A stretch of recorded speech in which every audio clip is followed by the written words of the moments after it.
É engraçado porque nós não conversamos, ela não ouviu qual era o título da palestra de hoje. E ela já deu um breve início ao que nós vamos tratar hoje. Porque em cada coração aqui presente, eu tenho certeza que existe uma vontade de viver bem aqui na Terra. Se viver bem, né? É uma busca. Eu acho que é o nosso propósito maior, é a busca de se viver bem aqui. Então, lá no livrinho Espírita na Mediunidade e no Meio Social, o item 2 da segunda parte do livro, da Ana Terezinha Oliveira, é um livrinho pequenininho, fininho, tem um título que chama assim, Para Viver Bem neste Planeta. E eu achei assim, palavrinhas curtas, mas de um valor muito grande, porque fala daquilo que a gente quer ouvir, daquilo que a gente pretende pra gente.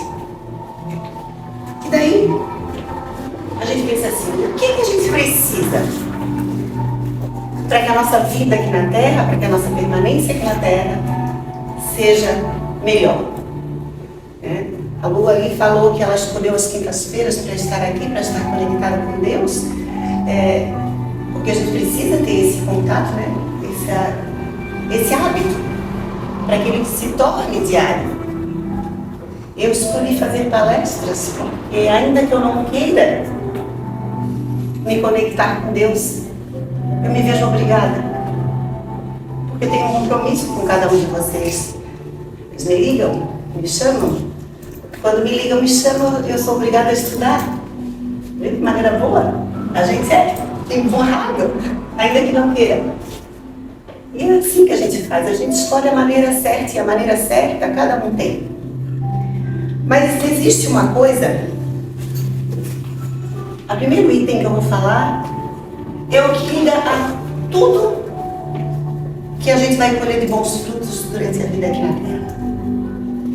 Que é a nossa parte moral, que foi o grande ensinamento de Jesus quando ele veio à Terra. Porque de tudo que se falou de Jesus, da vinda dele aqui, uma coisa não se pode tirar uma vírgula, que foi a sua moral. A sua moral é intocável, não pode ser apontada. Qual o melhor, ou eu diria, qual o único meio de se ensinar? Se não através do exemplo. E foi isso que ele fez. Tem aquela frase que fala assim, diga-me com quem andas que eu te direi quem és. Né? Todo mundo já ouviu falar aqui. E hoje a gente vai ouvindo as palestras na internet, os palestrantes que a gente gosta de ouvir, eles têm modificado um pouquinho essa frase. Diga-me quem és, que eu te direi com quem andas. Porque aqui na Terra eu posso escolher. Hoje eu vou conversar aqui com meu amigo. Eu posso estar com ele. Certo? Independente da sua moral, dos seus pensamentos, das suas ideias, eu posso estar com ele. Posso escolher um outro aqui, um outro ali. Eu posso fazer de conta, né? Ir lá e escolher pessoas de moral reta. Porém, pelo lado espiritual, essas escolhas não são nossas.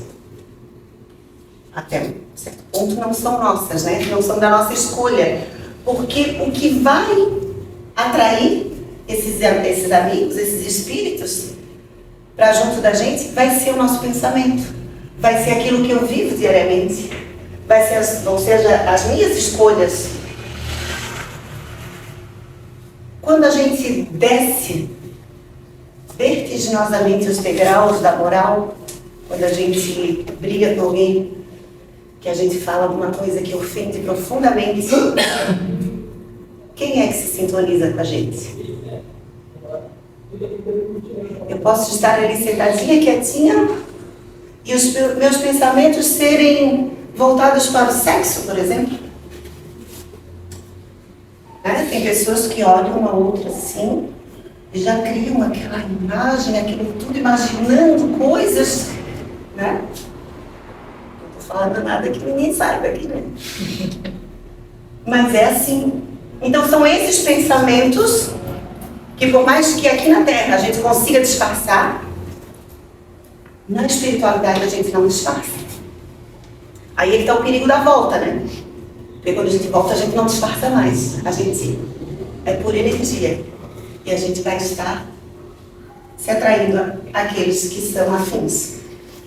Então, tudo dentro da moral, né? No Livro dos Espíritos diz assim: a alma que não atingiu a perfeição durante a vida corpórea, como acaba de depurar-se? E a resposta é a seguinte: submetendo-se à prova de uma nova existência.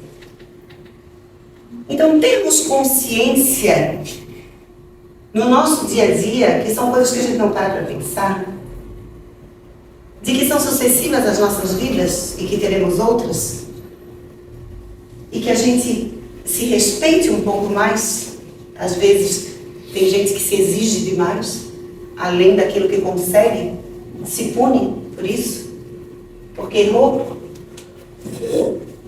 A gente tem que também imaginar que a gente vai ter um processo que é para sempre, é eterno. E que em algum momento esse despertar vai acontecer. Essa visão é muito importante para a convivência com os outros. Porque o que faz o atrito no dia a dia? É aquilo que a gente vê de errado no nosso filho, no nosso marido, né? Na esposa, na avó, ou seja lá quem for, lá no trabalho, com quem convive com a gente, e a gente esquece que cada um está num nível. Cada um tem um nível de compreensão. Cada um tem uma maneira de pensar. E isso não muda de acordo com a nossa vontade. Muda de acordo com a vontade do outro. Certo? Por isso, o livre-arbítrio. Jesus não vem na nossa frente e dizer assim, ó, escuta aí, por que estás errando ainda? Por que estás andando por esse caminho ainda? Não, isso não acontece. Porque ele nos olha e diz assim, criança tola essa, que ainda insiste em fazer errado, mas eu estou aqui para amparar. E assim nós temos que aprender a olhar esse nosso amigo, esse nosso filho, esse nosso irmão, que também está encaminhada e que ainda não aprendeu, e que é preciso ser respeitado acima de tudo. Porque se nós queremos, né, se a gente quer ser respeitado, a gente precisa respeitar o outro também. Pode ser que essa relação difícil da nossa vida, ninguém tem aqui, né, uma relação difícil com alguém.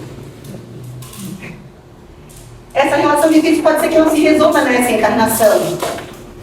Mas aquilo que está ao meu alcance, sim. Nós não caminhamos juntos. Não é porque a gente foi casado, amou o marido, né? Se deu bem a vida inteira, que os dois vão para o plano espiritual para o mesmo lugar. Porque a maneira de pensar é diferente de cada um, e cada um tem algo a ser melhorado diferente um do outro. Aí diz assim, como ela realiza essa nova existência? Pela sua transformação como espírito? Ao depurar, a alma sofre sem dúvida uma transformação. Para isso necessita da prova da vida corpórea. Então estar aqui é um presente de Deus. E precisamos compreender isso, levar isso para o nosso dia a dia, para as nossas dificuldades. Hoje eu não consegui, mas amanhã eu vou conseguir. Hoje eu fiz errado, mas eu tenho consciência de que eu fiz errado. E eu aceito, né? Eu aceito, eu compreendo que eu estou errando. Porque o orgulho é o que nos derruba. Achar que está acima de tudo e acima de todos. Achar que, não, Eu não vou admitir que eu errei, porque daí eu não vou me mostrar um fraco. Não é bem por aí. Outra coisa, outro ponto que é primordial no nosso dia a dia é aquilo que ela falou. Essa coisa da conexão com Deus. Vigiar e orar. Mudou também a forma de falar, que antes dizia-se, né? Orar e vigiar. A gente não fica orando o tempo todo. Apesar de quando os pensamentos são bons, sempre é uma prece. Mas vigiar, cuidar. Eu vou entrar em um determinado local, eu tenho que me preparar para entrar naquele local. Quando vocês vêm para cá, não há um preparo mental? A gente não se prepara. Hoje é o dia do centro espírita. Hoje é o dia que eu vou assistir a palestra. Hoje é o dia que eu vou ficar 40 minutos sentadinha. Hoje é o dia que eu vou lá tomar o passe. Isso é uma preparação. Eu vou vir correndo, eu vou cuidar do meu horário. Isso é preparação. Se a gente vai a um hospital, a gente entra falando alto no hospital. A gente não é educado desde criança de que dentro do hospital a gente não pode falar alto. A gente não vai tomar um banho antes de ir para o hospital porque a gente sabe que existem bactérias. A gente tem que ter esse cuidado. Isso é preparo. Preparo para as situações em que a gente vai viver ali. E o que a gente tem feito para se preparar para viver quando a gente acorda? Qual é o meu pensamento do dia para me preparar para a vida? Qual é o meu pensamento do dia para me preparar na hora que eu sei que eu vou me encontrar com aquele que me tira do sério? Será que a gente não teria um pouco mais de paciência se a gente se preparasse antes e dissesse assim, hoje eu vou cuidar para não ter uma revide. Hoje eu vou fazer um pouco mais de silêncio. Hoje eu vou cuidar mais. Talvez a gente não consiga tudo. Poxa, mas hoje eu já estou melhor do que eu já estive em outros dias. E esse é o crescimento. Isso é fazer com que a nossa vida seja melhor.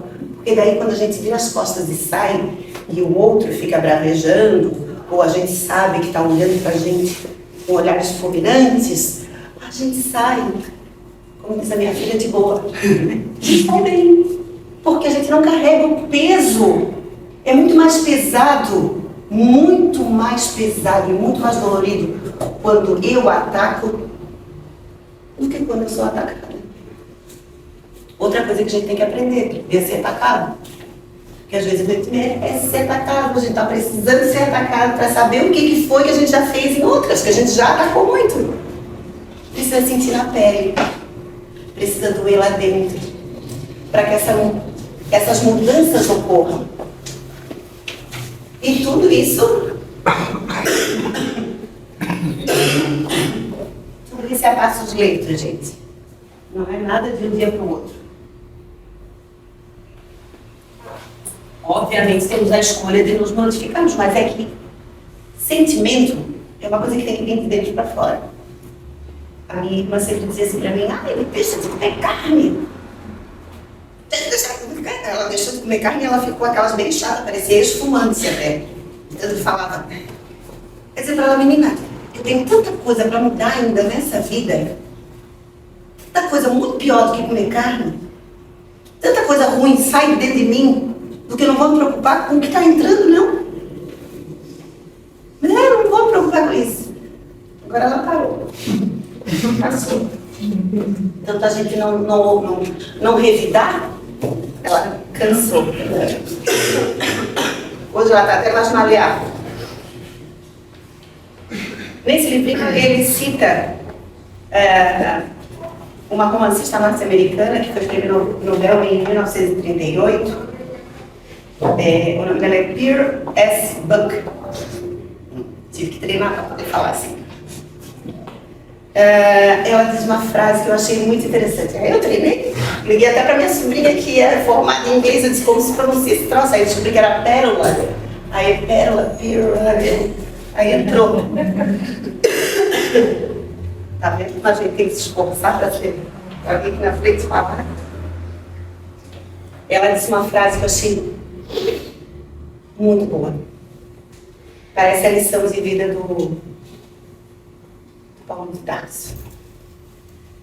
quando ele resolveu se transformar na estrada de Damasco e ser um seguidor do Cristo.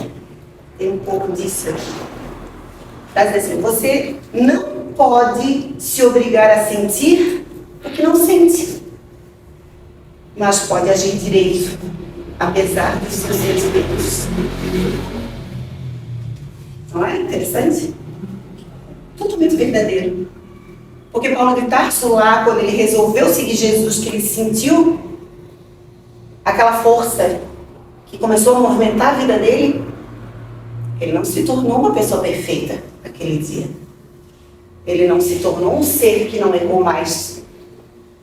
Mas ele colocou isso na vida dele. Apesar de ele não sentir, ele tinha a obrigação de ser daquela forma, de agir daquela forma, de ser bom. Porque o que é a gente ser bom? Eu não gosto de ti, mas porém eu não quero teu mal. É por aí. Sabe? A gente pode não gostar da pessoa, não gosta das atitudes, as energias não batem, porque isso acontece, esse antagonismo. Porque o gosto é diferente, à medida que a gente vai lidando com essas coisas espirituais, tem aquela parte do Evangelho que fala assim: eu vim para separar o marido da mulher, o filho da mãe, não sei. Aquela parte ali é bem isso, é porque a gente muda. A gente tem outros propósitos. O nosso gosto é outro. A minha chefe disse assim: tu vai no trabalho mediúnico? Tu estás com uma tosse horrorosa? Vai para casa. Aí eu disse: eu vou pensar. Pense lá comigo. Disse: não, eu vou, né? Chego lá e ainda recebo um tratamento da espiritualidade, ó, ainda melhora. Quer dizer, são propósitos que se modificam, porque não adianta a gente explicar para uma pessoa que diz uma coisa dessa, que não sabe a dimensão do que é, a gente não pode explicar. Então a gente vai se separando dessas pessoas. O gosto não é mais o mesmo. Aquela festinha do final de semana para encher a cara já não faz mais parte, já não tem mais graça. Porque a gente prefere lá, falando de mim que eu gosto, né? Escutar uma palestra, botar uma música boa, né? Ver um show, o que seja.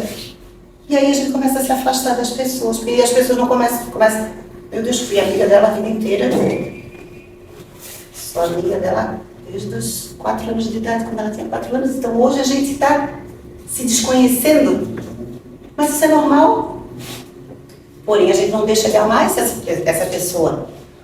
Ou, em outro caso, quando a gente não tem nenhum carinho, a gente não pode odiar. A gente não pode querer o mal. Lá vem ela, tomara que tropece e caia com a boca no chão. Isso não é um pensamento legal. Por mais que eu tenha vontade disso, eu tenho que lutar contra. E pensar diferente. Não, meu Deus. Que ela fique bem, para que ela passe e vá. Né? É não querer o mal do outro. No Evangelho, segundo o Espiritismo, diz assim: aprendestes que foi dito, amareis o vosso próximo e odiarei os vossos inimigos.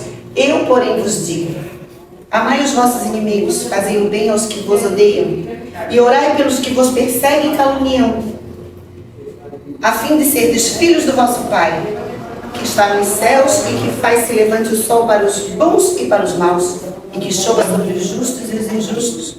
Porque se só amardes os que vos amam, qual será a vossa recompensa? Aí é muito fácil a gente amar só quem a gente se dá bem e não ter um carinho, um olhar de irmão para aqueles que não são, no momento, né, não tem uma atitude tão nobre. Então, essa é a nossa luta. Para que a gente se aproxime mais de Deus, a gente precisa ver como Ele.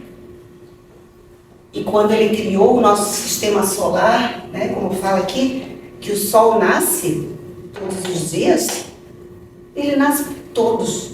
Para quem é bom, para quem é mau, para todo mundo. Ele vai aquecer todo mundo da mesma maneira. Ele vai trazer a vitamina D para quem quiser se expor a Ele. Então, as coisas de Deus são muito perfeitas e muito simples. Então, Então, esse é o nosso caminhar. Então, não são palavras da Valéria, são palavras do Evangelho, que nos ensinam que a gente precisa, sim, amar o nosso próximo. Aí, lá no capítulo 1 da Lei Divina, o natural do Livro dos Espíritos, diz assim, o bem e o mal. Desculpa, gente, estou com uma tosse.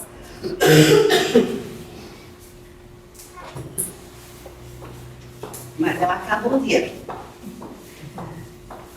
E até porque isso acontece com quem está vivo, né? Então, ainda bem que eu estou viva para tossir. Para certos homens, o meio onde se acham colocados não representa a causa primária de muitos vícios e crimes? E a resposta é sim. Mas ainda aí há uma prova que o Espírito escolheu, quando em liberdade, levado pelo desejo de expor-se à tentação para ter o mérito da resistência. Às vezes a gente diz assim, meu Deus, por que eu estou vivendo no meio dessa gente doida, por que esse problema todo, por que isso está acontecendo comigo? A gente está no lugar certo, na hora certa, na família certa, está tudo certo. Se existe esse problema para ser resolvido, foi escolha nossa. Que os casos de reencarnação compulsória são aqueles casos bem complicados, que a pessoa vem obrigado, vem para passar pela reencarnação para ver se dá uma chacoalhada. Mas não é o nosso caso. Então, se a situação é difícil, a gente precisa lembrar que foi escolha nossa. Nós escolhemos onde nascer, o pai e a mãe, que a gente precisava ter, as dificuldades, tudo isso foi escolha nossa.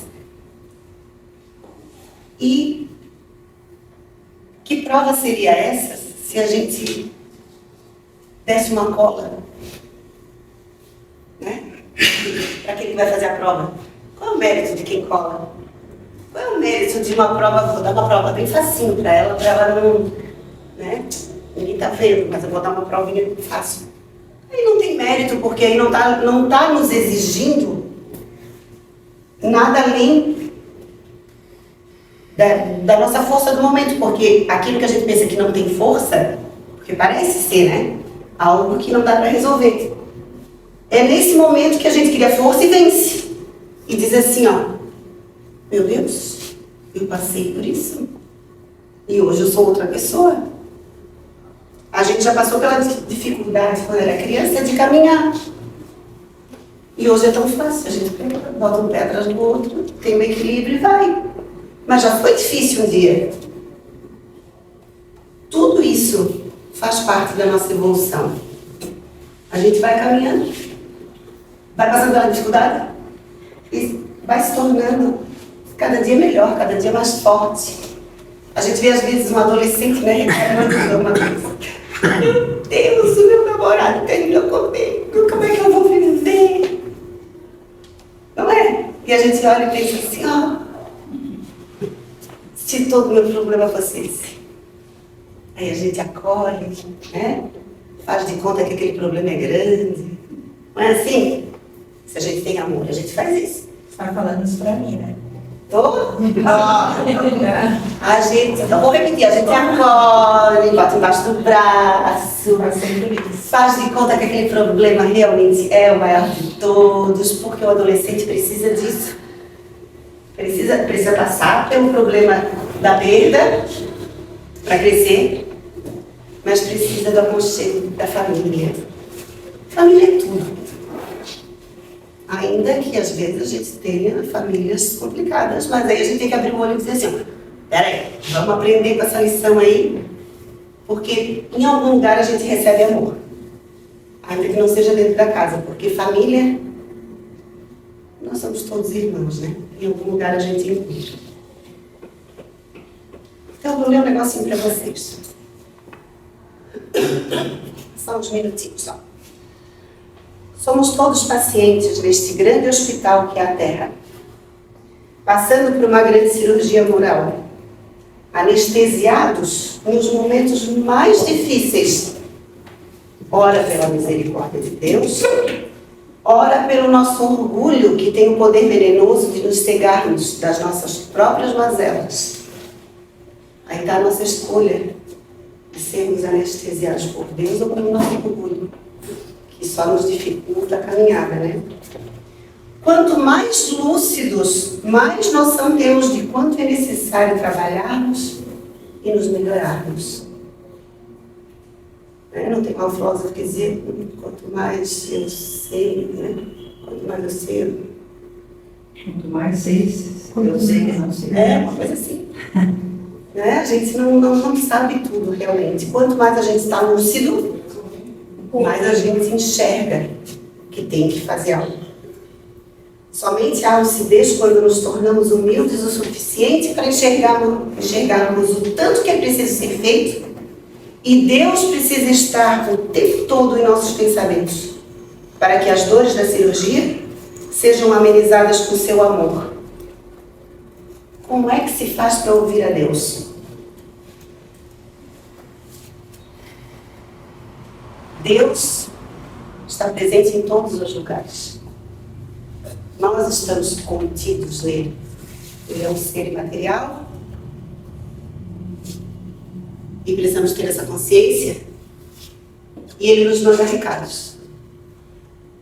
Recados que é necessário que façamos silêncio. Mas silêncio aqui. Silêncio na nossa mente.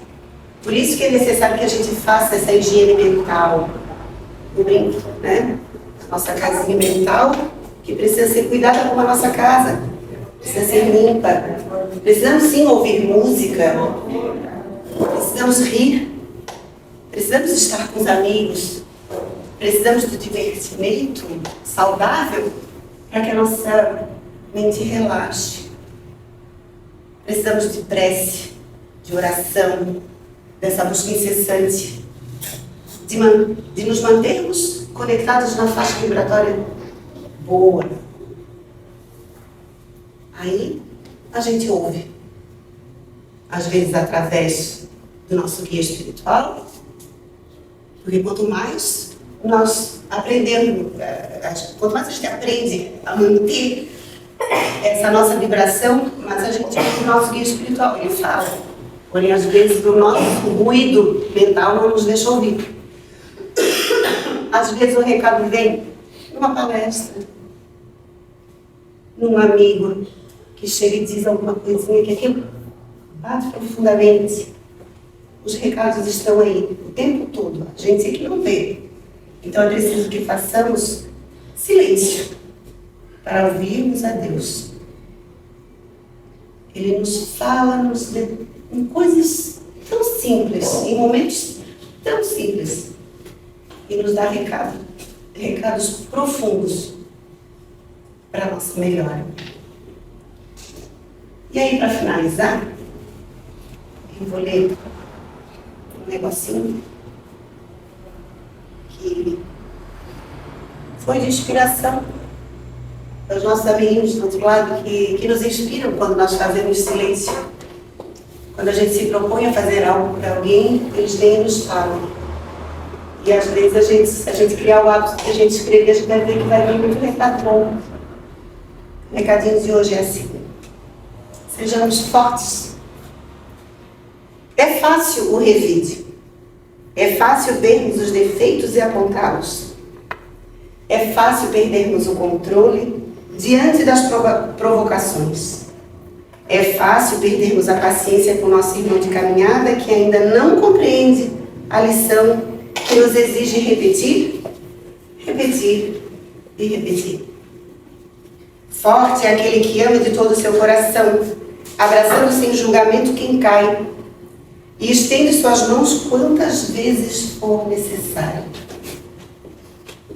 Forte é aquele que executa a indulgência e enxerga cada pequeno avanço do seu próximo, que diante da ingratidão enxuga as suas lágrimas enquanto pede a Deus que nova oportunidade seja dada a seu pupilo. Gigante e forte é aquele que ama de todo o seu coração, em sua alma, sem pressa, sem questionamento, sem censura, sem preconceito. Simplesmente ama. Em silêncio, sem a necessidade de provar, a não ser a ele mesmo, o quanto é capaz. Assim eu aprendi que reproduz os atos e a moral do nosso Mestre Jesus. Se a gente quer viver bem aqui na Terra, é necessário que a gente tenha uma ação em relação a isso. A gente precisa usar os verbos a nosso favor. O verbo é uma ação, é aquilo que a gente faz e que movimenta. Eu ouvi essa semana o Haroldo Dutra Dias dizendo que nós precisamos pedir mais.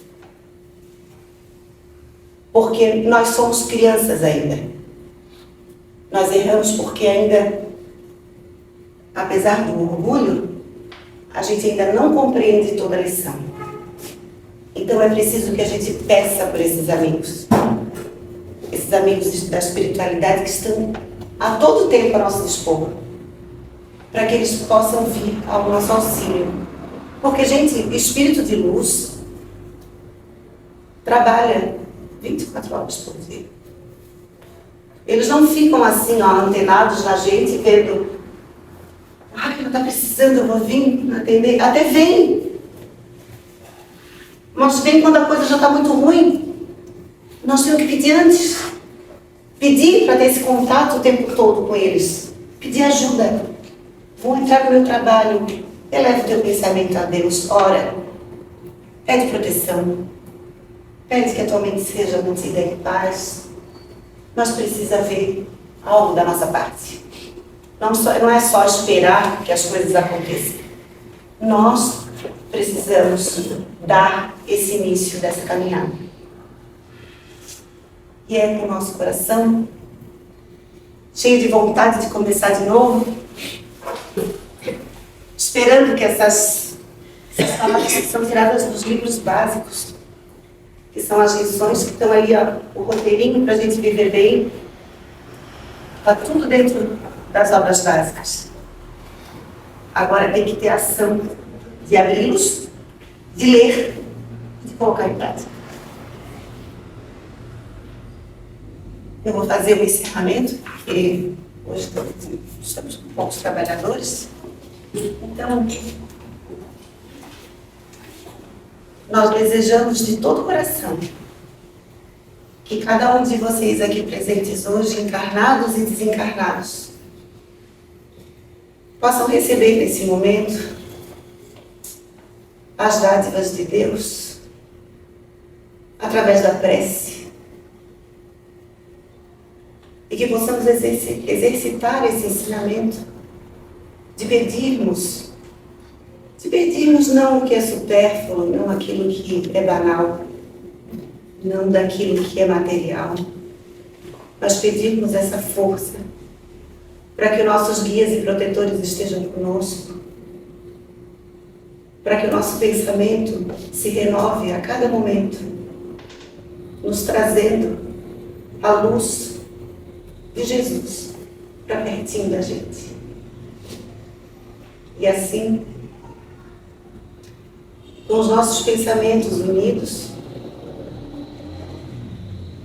cada um fazendo o pedido de acordo com aquilo que necessita. Pois somos ouvidos nesse momento. Existe um número imenso de trabalhadores nesta casa que nesse momento estão envolvidos conosco para nos ouvir. Então elevamos o nosso pensamento com a prece que Jesus nos ensina. Pai nosso que estás nos céus, santificado seja o vosso nome. Venha a nós o vosso reino, seja feita a tua vontade, Pai, aqui na terra como no céu. O pão nosso de cada dia nos dai hoje. Perdoa, Senhor, as nossas dívidas, assim como nós perdoamos os nossos devedores. E não nos deixeis cairmos em tentações, mas livra-nos de todo mal. Que assim seja.